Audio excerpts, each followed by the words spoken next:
જ્યારે ખેડૂતો એક પંચાયત બોલાવી કે ભાઈ આપણે હવે આગળ શું કરી શકાય, ખેડૂતને ન્યાય કઈ રીતના મળશે, સરકારને કઈ રીતના વાટાઘાટો કરીએ, આવી સામાન્ય બાબતમાં ખેડૂતોએ બધા ભેગા થયા ત્યારે એ હળદળ ગામને પોલીસ દ્વારા, ભાજપ સરકારના ઇશારે પોલીસ દ્વારા આખું ગામ ઘેરી લીધું અને ઘેરી લીધા બાદ ખેડૂતો પર લાઠીચાર્જ કરવામાં આવ્યો.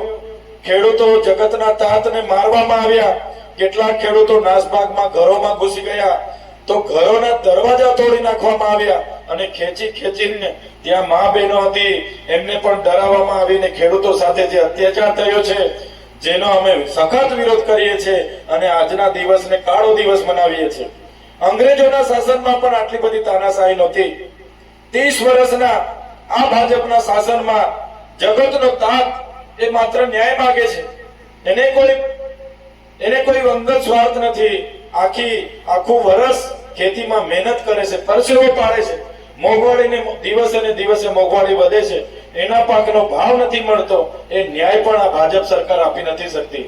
30 વર્ષની સરકાર, એના મંત્રીમંડળ, એમની સરકાર નિષ્ફળ ગઈ છે. ત્યારે કૃષિ મંત્રીએ રાજીનામું આપી દેવું જોઈએ અને જે ખેડૂતોને મારીને પોલીસ દ્વારા ડિટેન કરીને, ધરપકડ કરીને 250 જેટલા ખેડૂતોને પૂરી દેવામાં આવ્યા છે. એમને આજે પાણી પણ નથી આપવામાં આવતું, જમવાનું પણ નથી આપવામાં આવતું. એ ખેડૂતોના સમર્થનમાં અને સરકારના ઇશારે પોલીસે કરેલા અત્યાચારના વિરોધમાં આજના દિવસને અમે કાળો દિવસ તરીકે મનાવીએ છીએ.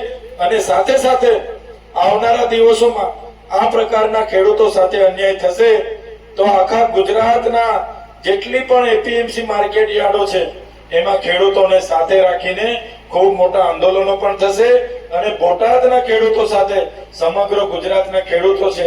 હળદરના જે પણ બનાવ બન્યો છે એ બનાવની વિરોધમાં એ લોકોને ન્યાય અપાવવા માટે આવનારા દિવસોમાં માનવ અધિકાર પંચમાં પણ અમે જઈશું.